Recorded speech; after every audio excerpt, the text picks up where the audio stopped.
En France, par exemple, comment la laïcité peut-elle être appréhendée sans pour autant tomber dans un modèle de type anglo-saxon? Parce que je pense que c'est quand même une peur que les Français ont de ne pas tomber dans une communauté, dans un espace de vie qui ressemble à ce qu'on voit en Angleterre, par exemple. Comment elle pourrait gérer ça? D'abord, je vais vous dire une chose. Moi, je suis très critique. Je vis à Londres.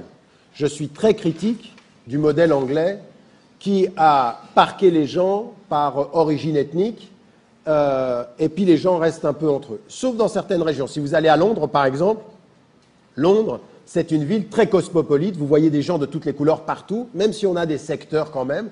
Mais pour moi, ce n'est pas l'idéal. Et souvent, quand on a voulu me critiquer, on a dit, Tariq Ramadan, ce qu'il veut, c'est le modèle anglo-saxon. C'est qu'on n'a rien lu de ce que j'ai écrit sur la critique du modèle anglo-saxon.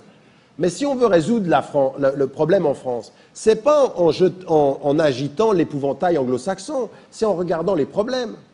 Quand vous vous promenez en France, et moi je le dis souvent à vos politiques et je le dis souvent aux gens, parce que souvent ceux qui disent ou qui me démonisent en public, c'est des gens que je vois en privé et qui veulent l'opinion parce qu'ils connaissent, ils savent que je connais le terrain. Moi ça fait 25 ans que je parcours ce pays. Je suis allé pratiquement dans toutes les villes de France et il y a des endroits que je connais très très bien.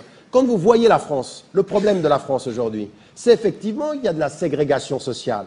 La ségrégation sociale qui sont ce qu'on a appelé les banlieues ou les cités, mais on a aussi des cités résidentielles où il n'y a que des très blancs, de classe moyenne et qui ne se mélangent pas. On a aujourd'hui une société très sectarisée, très basée sur la ségrégation. Et on regarde l'Angleterre et on dit nous on ne veut pas de ségrégation ethnique comme vous. Mais quand on regarde la France, on se regarde mal. Ce qui est en train de se passer en France, c'est que c'est peut-être pas forcément fondé sur l'origine ethnique, mais c'est sur le statut social.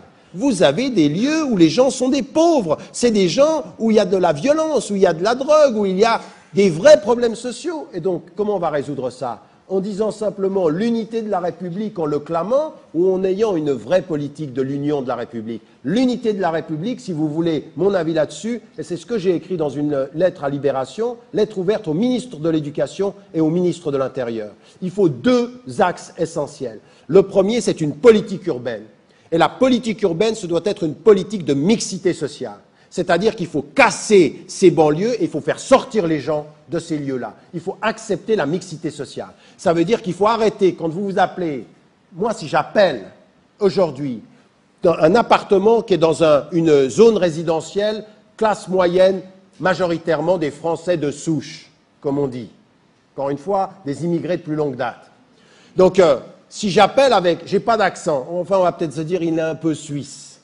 Mais quand je vais, on va peut-être me dire l'appartement est libre. J'y vais, on voit ma tête, l'appartement il est pris.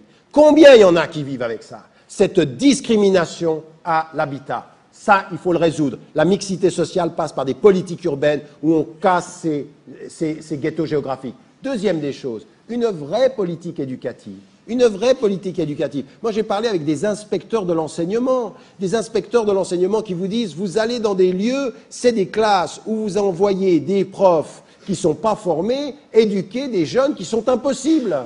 Ils sont impossibles parce qu'il n'y a pas de discipline, parce que c'est difficile. Normalement, on devrait envoyer les enseignants les mieux formés. Ils n'ont pas envie d'y aller parce que ce n'est pas pour eux qu'ils ne voient pas l'enseignement de cette nature-là. Une vraie politique éducative. Une politique qui est pour une égalité d'opportunités, une égalité dans l'accès au savoir.